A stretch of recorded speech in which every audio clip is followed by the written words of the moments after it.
Megan Van Petten with Esports Trade Association, and a big welcome to Caleb Smith. Welcome to the show, Caleb. How are you? I'm doing great. How about yourself? I'm doing well. Thank you for joining. Absolutely. Thanks so much for having me on. What a great look you have. I'm feeling like I might need to spruce things up a little. Yeah, well, you may not be able to see, but we have the LED lights there in the back to help spice things up. Nice, cool look here. Also, your video quality looks good. Your audio quality sounds good. Well, this is Lighting a is nice. streaming setup, so I'd hope so. That's great. And I also hear activity in the background. Do you have some training classes going on now? We do. So, right, currently there's a Fortnite workshop happening, but we do have multiple different workshops that happen throughout the week here. So, some are based towards the younger crowd, such as Fortnite, Overwatch, Minecraft, and the others are more for the older crowd, such as Apex Legends or League of Legends, those type of games. So, something for everyone that we have going on here. Well, that I just, one of the things that really excited me when we talked, and it's so great to have you as a member of the Esports Trade Association, is that, with COVID, you thought out of the box, and here you have a land center, and it's like, what do you do now? Are people still coming to the land center? And I love that you guys created these classes. Oh, yeah, Um, absolutely. And I mean, the thing is with it, we opened October 23rd, so we never knew what it was like to be open before, like pre-COVID. And so when we opened, it was like we just started brand new. So it may have been lots of people coming in, may not have been. The main thing we noticed was that people needed a reason to actually come here. I get it. I get it. What about the wireless six? What's going on with that? The higher speed. High speed. So that has a little bit depending on who the people are. And I know a lot of teams that they like to come and train here and play in different matches because of that. Now, Google Fiber is actually very popular in this area. So Raleigh, Cary, Morrisville. And so because most people have that, they don't actually need to go somewhere. And so that's why, like I said, people need a reason to go. Well, then the only reason is because it's better to be right next to your teammates while playing. Exactly. So then but if they're just playing at home solo by themselves, the people will say, oh yeah, I wanted to get out of the house. So they'll come there for a couple hours, but it hasn't been a set in stone, gonna pay the bills off of, you know, people just coming in and playing. You have to offer something such as a workshop or a youth team to play for, or some type of camp. So what you're saying is the bandwidth doesn't affect the play. You need to add more. Correct. And it depends on how competitive a player is. For instance, we have one Madden player who's trying to go pro, and he says that he plays better when he comes here. So for him, that's his reason why. And then most people here that, have their own setups, their setups are custom built to their liking and how they wanted it to be. And so therefore their own PC at home is better to play on.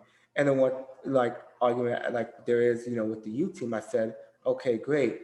You have an awesome PC setup at home, but when you go to Atlanta, I said, you're not playing in the LCS. You just like so. The thing is, most of the LAN events when they actually happen again, they're going to be going to. They're going to be equipment 4 years old. Outdated graphics cards, all that stuff. I said, get used to whatever you have to play on. Right, right.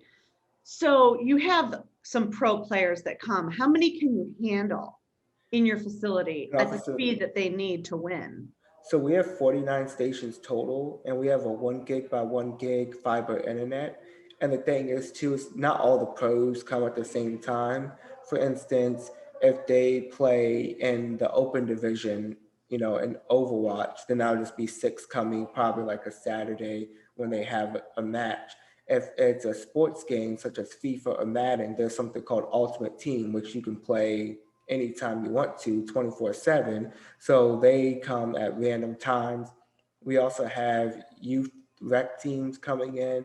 and to play out of here. And then just whenever the competitions are, so for instance, if Epic Games have, the FNCS, then the pros like to come in and play from here and that. So it just all depends. Not very rarely will there be, five competitions at once that, we need 30, 40 players in for. I find it fascinating that you guys opened in October. So COVID didn't stop you. So, well, a little bit. COVID delayed our opening. So we were supposed, we thought we were going to be opening back in March, but then the shopping center was late on getting stuff done. Then our internet providing company was late. And then with how the whole COVID was and everything with the rules here, we actually weren't able to open up until October 10th, it was, I believe. And so we opened up October 23rd, after that. So, I mean, it was good that we ended up avoiding, those 6 months that were just businesses shut down and all the closures and everything and that happened. And so, this was in the plans. We signed our lease in August of 2019. So it was, but then the business was in this as set in the space that we were in, and we had to wait for them to move, and there were so many different factors that came in it, and it truly was, like a whole pain with everything that happened. But you see now we have the center up and running well, so happy about that. So are you glad that you got into this industry? And who do you look to as, I guess, a business plan or model to follow in the land center industry? So I am glad I got into it, even though this isn't the best time to own brick and mortar, but that's part of life, the struggles within it.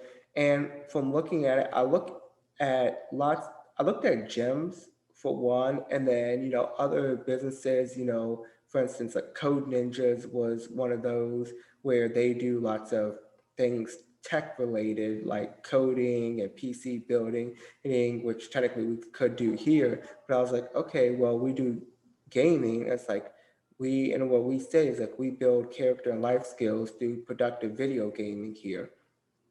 And then within gyms as well, I like boxing. And then at the boxing gym, the way it works is you can go there and take classes. They also have an option where rent, you can just go and work out whenever you want to, or just in the open time. And then they have private training as well. So I was like, okay, how do we incorporate all these things into one, all these different things that I see? Because I was like, adding all of it will help result in us really doing well and giving people what they want, because everybody wants something different. And then even still, there are the people that just want to come in and play. Like we have a $15 night pass, 7 p.m. to close Friday and Saturday nights. And then we have a group that comes in every single weekend, and they'll be there for 5 to 7 hours just gaming all night. So you just have to really figure out what people want in your area, because every area is different. True. Tell me a little bit about your area. Where are you? What's going on? So I'm in Cary, North Carolina. It's right outside of Raleigh. And then Cary is almost known as the amateur sports capital in North America. We have lots of NCAA finals here, the USA baseball here. And as far as amateur sports goes, we have the Duke, UNC, NC State. Esports hasn't really taken off here. It is the East Coast as well. It hasn't taken off as compared to the West Coast. But within this area, it's a very nice area to live. Always in one of the best cities to live, best cities for millennials, Right. the best, it's like safest cities in America. So we're up there on all the statistics. Obviously here, everywhere, kids love playing video games and you're just having a blast with that.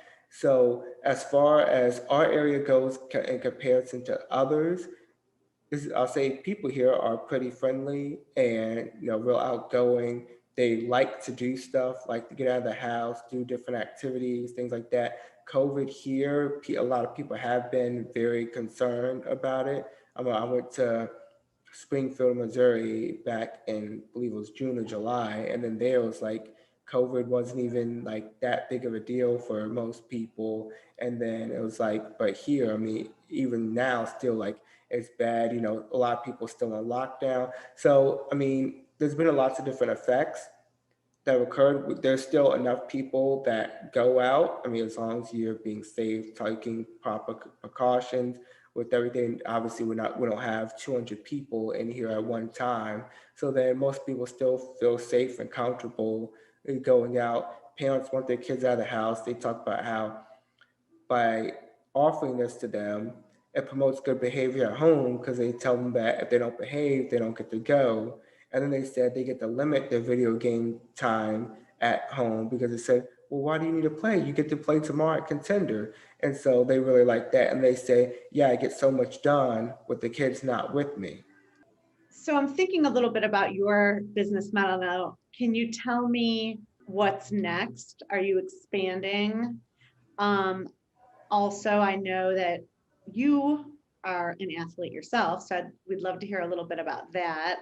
And this is a family-owned business, correct? That's correct. So as far as expansion goes, first we want to get this one up and running and doing really well, and then there's the idea of potential expansion. What we are looking to do currently is contact the different cities, you know, like the Parks and Rec, or some of them have it for different programs for lower income youth and things that help keep kids off the street. Whereas they wanted us to go and do a workshop for them, you know, wherever that they may have a facility at, where they just bring in, they would be all console based, where they bring in consoles and have us operate different workshops. And so then from there, we could decide what the best markets would be to do. And then also, we may expand the current facility that we do have, just depending on what the demand of the market actually is.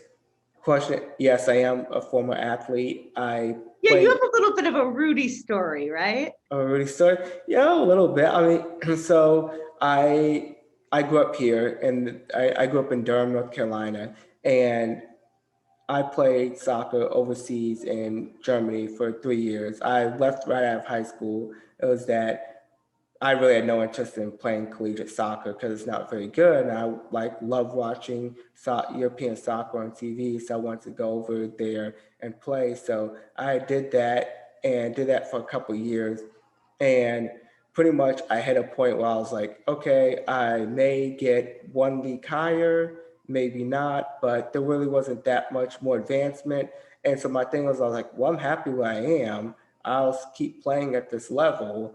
But then an esports opportunity hit me, and I knew that within the industry and how fast it was growing and rising, that it was pretty much that was in August of 2018. So I was like, I have to get, you know, into this industry soon. So there won't be that many opportunities is, you know, come, you know, a year or two from now, or even 5, 10 years when I plan on finish playing. And so pretty much I searched around, found the opportunity to open a land center, and then went on to do that. And that was a long struggle, painful process, but glad to have it open now. Does it help that you were a professional athlete? Are you incorporating coaching into your land center and your programs? Yes, we are incorporating coaching. I think it really does help. And because pretty much within what we've done within our teams and the workshops, we just copied the, you know, youth sports model to an extent. The only difference I would really say is that age doesn't matter. There's so much within esports because I mean, you take a 13-year-old and 18, well, I'm 23, but I mean, the 10-year-old here would absolutely destroy me. But then and if we go out and run track and field or play basketball, I mean, even if they're more skilled than me, I mean, obviously, because I'm going to, if they're 13 years old, most likely I'm going to be, you know, bigger, faster, stronger than they are and have that advantage. And so, and esports isn't as established as traditional sports are, but then it's be able to be parents understand the youth sports model. So being they were able to relate to that when I told them about it, as opposed to trying to say, oh, this whole new brand new thing within esports. And so it really does help, like, of how we plan out the sessions and what we do within it, because we understand the different stages of learning. I mean, obviously their training is different if someone's 8 as opposed to if they're 12, and based on the skill level and what exactly is. So the workshops we do are mostly individual skill based, and then the teams, we focus more on tactical skills within those. And then our teams are very challenging to actually get on. We just started our Overwatch team, and we're going to have them playing in the open division. I believe that starts in March. And then we're trying to get them all up to gold level. And now they see how challenging it is. And then, like I say, one thing, I thought I was very good at soccer. And a lot of people are like, oh, you must be really good. I'm like, well, I thought I was. Then I went over to Europe, and I'm like, yeah, I'm not that good. And Mm. so, there's always another level, and until you actually experience it, I mean, you don't know any better. And so then that's a story I like to tell the kids and for them to realize. And our Fortnite coach, who is really good, one of the best players in the area, he absolutely destroys the players. And he says to them, guys, I've only made $1,000 playing the game from 2 years. And they, all talk about Booga making 3 mil. I'm like, that's one person. And he's like, guys are far, far off from that. There's talent, right? You know, And then there's practice, practice, practice. and it's a mixture of both, I think. True. So, because I mean, some people have the talent, and other people, practice, practice, practice. But there, you reach a certain cap, and I mean, there are a lot of people out there. No matter how hard they work and things like that, I mean, they're only going to reach a certain level, as opposed to somebody that has a talent. Like, for instance, people like, you take people like Michael Jordan, Tiger Woods. Yes, they had the natural talent and ability for basketball, golf, whatever sport might be. Now they did put in the work. Like, I have to give them the credit on that. But what a lot of people don't realize is, like, your talent does have an effect. I mean, you're not gonna play basketball like Michael Jordan, most likely, but what you can take is, that competitive nature, mental drive, and all that, and translate that into something else that you do. Because we see a lot of, for instance, Phil Knight, the founder of Nike, he was saying in his book, Shoe Dog, that he wanted to be a professional track runner. Well, he only got to the collegiate level, and I mean, that was as far as his natural talent took him. But then he had that competitive nature, that, work real hard type mentality, and he was able to take that and translate that to the business world to create Nike. Well, you have done a lot in your career, and here you are. Yeah. Um, what an accomplished man. It's so great to have you as a member. Why did you decide to join the Esports Trade Association? Well, I first did I believe it was like the free meetup, so it's welcome for anyone to join in. And then I think I scheduled probably about 4 or 5, phone calls, Zoom calls from that. And I saw it was very valuable, just from the people that I met and that were on it. And I was thinking, well, I met all these great people, and then to become a member of something, we could, directly email someone on the board. What we do here is mostly local, but people have connections all over, or if Right. they look to branch out or do an event here, you never know what opportunity might come, and then the price is very reasonable. So I was like, might as well do it. And I was like, at the end of the day, if you hate it, just got to cancel it. So I was like, have at it. And I do enjoy being a member. And then the members coffee, did enjoy that meeting this morning. I think that's going to be a nice monthly tradition. No matter what, it's really cool to connect with new and friends that you know. Oh, So, absolutely. And you never know who you'll meet. I mean, right. I went to an event one time just because one of my friends was like, I'm going here. I'm like, okay, guess I'll go, because he said he was going. And then all of a sudden, I end up meeting, a great person, talking a lot about the industry, things like that. So I mean, you just never know. And I didn't even go there with the intent of meeting anybody. I was just like, okay, go there, see, what happens. Mhm. And then, very glad. I'm just that person, guys like they said, oh, get a stick, test see how deep the water is. I was like, oh no, just dive in head first, which sometimes it's good and sometimes it's bad. So far, the pros have outweighed the cons of me doing that. So I'll stick with it for now. Really, it's been a pleasure having you. I know we talked a little bit about having you and your dad on the show. So tell me why we decided to have you. Because I thought it was so great that you guys own this business together. And isn't your grandfather part of it too? Isn't it No, three no, generations? so he actually, well, he had wanted to do stuff sports, but he passed away, before like we had started it a few years beforehand. But Sorry. he and my dad had started business together. They did some mostly real estate is what they had did, and then my dad continued that on. I did sort of ish a little bit, wasn't really my thing a whole lot. But all those life lessons and experiences, very helpful, in the understanding business and you know just different skills within that you might learn. Yeah. You have a lot to say. I would imagine you're a great coach. Well, I coached soccer just at the high school I went to. I just went back and volunteered there, and the kids, coaches, parents all said I was. So, So what are some tips that you might share about coaching? What makes a good coach?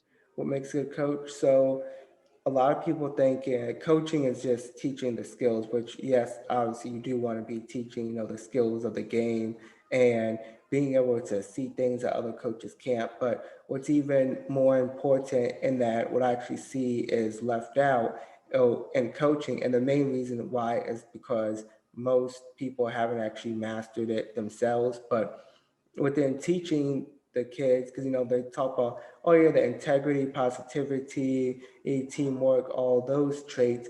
But one thing that I've seen so many leave out is the mental side of the game. And that's what any top athlete, look at Serena Williams, A Rod, Derek Jeter. I mean, they all have mastered, that mental side of the game and truly understand and grasp the concepts that, it's not always going to go the way you want it to, and the willingness to persevere and push through things is, and that's the main thing because they did a survey. I'm trying to remember what study it was, but they asked world class and Olympian athletes what percentage of the game was mental, and the lowest anyone said was 90%. Oh my And gosh. yeah, and they credit. I mean, if you ask me, I'd probably say around 95% of the game is mental. Tell me more about that. So if it's 95%, what does it take? Well, because the thing is, I mean, yes, you do have skills and talents and all that, but what people don't realize is you are going to make mistakes and there are always going to be obstacles. You are not going to have a perfect world where everything, it's like within a business plan. Everybody writes out a business plan and then you're like, this was complete waste, which you think it was because like this took twice as long, this cost way more, and all those things. But then here's the same thing within sports. I mean, first minute of the game, you slip and make a mistake, cost a team a goal. And within soccer, I mean basketball, it's like okay, just a basket, 2 points, easy to make up. But within soccer, a goal, I mean, you may not get that goal back, and then a lot of people may get shut down from that instance. Or a fan could say something, or altercation, whatever might happen. And then I mean, I tell people they talk about at the school I played, it was during my sophomore year. I was the goalkeeper. I had 16 saves in one game. And then when I tell kids all the time, I say, yeah, they talk about that. What they don't talk about, which everyone except for me forgets, is that the first 20 minutes of the game were the worst 20 minutes I'd ever played for the school. They were just terrible. I mean, I made three mistakes where I should have gotten scored on, got scored on once by it. and then I was mentally checked out of the game for those first 20 minutes. And then I had to get myself together and then lead on to, making 16 saves within the entire game. And then, everyone talk about how well I played and things like that. And because, I mean, that's going to happen in sports. You're going to have those bad days and those slumps, those mistakes. But it's just about being able to push through that. And now I do boxing, just for the fun of it. And then I really see it within that. I mean, that is, I mean, mental as far as the toughness within it, and then mental as far as within how you have to think psychologically and be smart.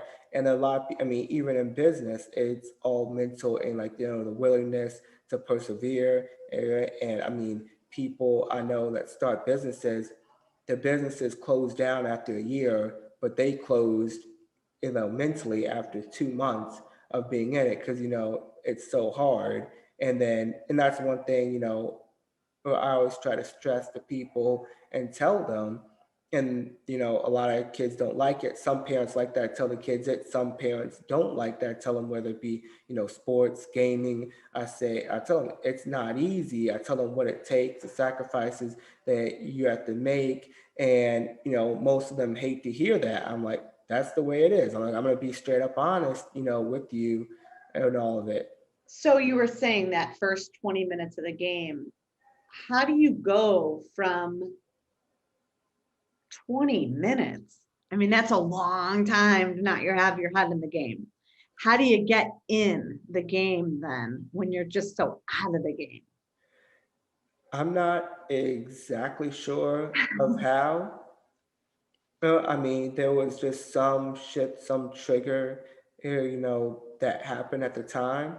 And then it was just that I realized, I was like, okay. I was like, well, you can keep playing back poorly and everything else, or you can forget about what has just happened and, improve and, actually do something here. And so, I mean, it was mostly the second option that I had chose.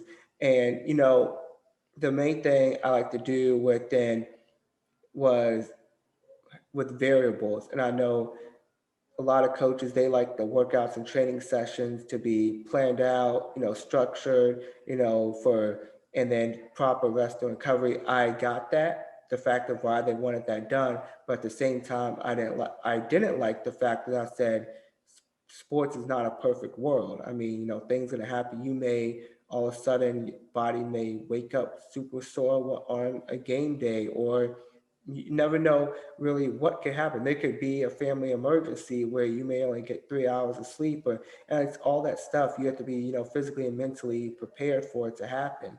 One of the things I love about this industry is the acceptance of coaching. I personally have had a success career, life, all sorts of different coaches through my life to this very day. And it's different coaches at different times. That's what helps me um, with my mind check, my mindset, my, me staying in lane. And I love that about this industry. I love that most everyone has been coached and is a coach, Oh, most definitely. And it's very challenging to get places without a coach. right? And I mean, the coach may be, the YouTubers like like Patrick Bet David, Tim Grover. He was a trainer of Michael Jordan, Kobe Bryant. He really helped me advance my mental game. And, just the other people that, might see on YouTube, like the actual ones that were successful and did something, not the fake people. But oh, and then some are actually little people and things like that. And then, my sister, she had went on a full ride to the Citadel for volleyball. Like I played soccer overseas. And then my dad, he was a three-sport athlete. He went to the United States Naval Academy, did football, boxing, and ran track there. And then people was like, oh, success just runs in the family. I'm just like, well, I mean, yes and no, but it was more so the lessons and disciplines that were passed down through life. And that's really what helps shape people. And then people say to me all the time, like, I feel bad for your kids. And I told my dad that. He was like, he said, yeah, people said that to him too. And they said that to his dad. So, I mean, I think it's just the what thing was like, well, yeah, they may for maybe for the first, 15 years of their life, but then, now very thankful for that. I always wondered what it was like to be the coach's kid, you know? Well, it depends on the coach. Because I think That's true. coaches that spoiled their kids, and then others that were hard on their kids, and some that just treated them the same. So it just all depends. Yeah, good answer. What a great job. What an incredible generational story of coaching and legacy and life lessons and entrepreneurship and working together as a family. It's really great to have you part of our community. Did you have any parting words for us? Any parting words? So the main thing, just the motto I live by my life, well, going back to the Nike thing, but just do it, go out there. I mean, and looking back at life, say, will I regret this or anything like that? And I mean, I just want to, live life with no regrets and go at it, because I did was I looked up the 40 regrets from 40-year-olds, 30 regrets from 30-year-olds, and there's other regrets of older people. And then they say things like, I wish I would have learned another language. Well, I speak fluent German. Like, I wish I would have, who traveled this place. They said like they wish they would have worked so much. They said, I wish I would have chosen a career instead of choosing, the job that paid more money. And it's like all these things that, people say. And it's like at the end of their life, they're just like, I lived my life so wrong. I regretted things that I did and all that. And I was like, well, I just didn't want to be, one of those people, at the end of my life that said, or at 40 years old, is like, I should have done this, I should have done that. So, what would you tell people thinking about getting into esports as a business owner? As a business owner. Yeah. Okay. So the main thing about it is don't just look at, what's cool and the numbers, because I've seen a lot of people do that and the business is not, go out very well. Because the thing is, you have to understand, it's still a business. And then being a business owner is a 60-hour minimum, which I don't even see how people work that little starting a business. Like, some people succeed and said, oh, you had to work 60 hours a week at the start. I'm not even sure how they did that, because I do, yeah, 80 is a slow week for me. So usually 90 or more. But then it's something you have to really be passionate about. Like, I love video games. I love playing them growing up. And then people asked me if I wanted to be a pro gamer when I was younger. And I was like, well, pro gaming, I really didn't know that was a thing. So no. And now if I did, because I had a friend, we would play and like play all day, all night. And then actually around the age of about 12, I was like, okay, I can't get a college scholarship playing video games. Back then, you still couldn't. I was like, you can't make any money playing video games. Now, I didn't know you actually could, but not nowhere near what it's like now. And so I was like, okay, well, I'm gonna go with what's actually going to, you know, get a college scholarship or actually make money. And so that was within sports. But the thing is about being a business owner, I mean, you're still running a business, you're still running, working long hours. And unless if, it's not like it's investing, because if it's invest, like, oh, I want to invest in the industry, I see where it's going. I mean, that's one thing. But if you're going to be physically the person working it, unless if you have just $5 million of play money and to hire all the people and things like that. I mean, it's grueling, brutal process. And any business owner will tell you that, and you really have to be passionate about what you do. And then also the thing is, do the research, because I know so many people that own esports teams that they're like, I'm losing money on this, and like this, I thought this was going to be a revenue stream, and it's not. And I'll say that's one thing that I did before. And the reason why I went with the land center model was because I saw that was actually a profitable business model out there.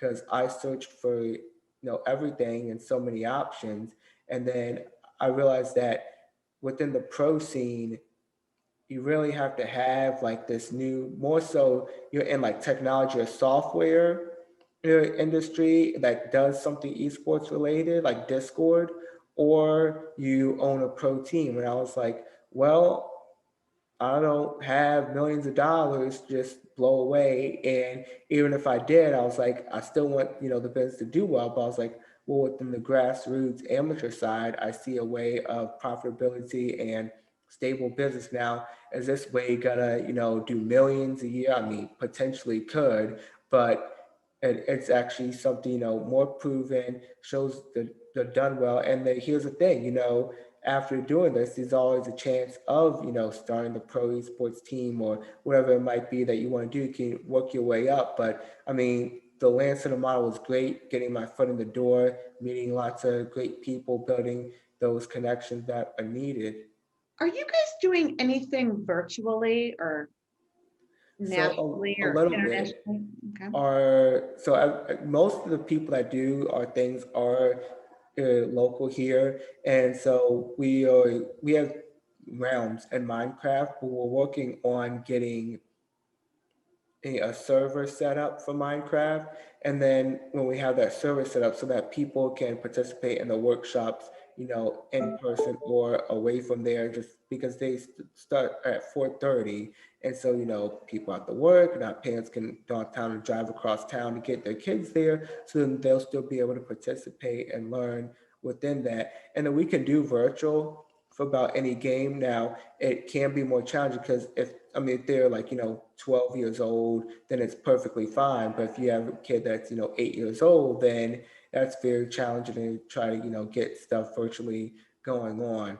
A lot of times, like our youth teams, they'll just be like, oh yeah, we want to play from our house today or something. And so I'm like, okay, that's fine. It doesn't really matter. Like they prefer to come to the center. Something like, oh, I have a bunch of homework, got this stuff going on.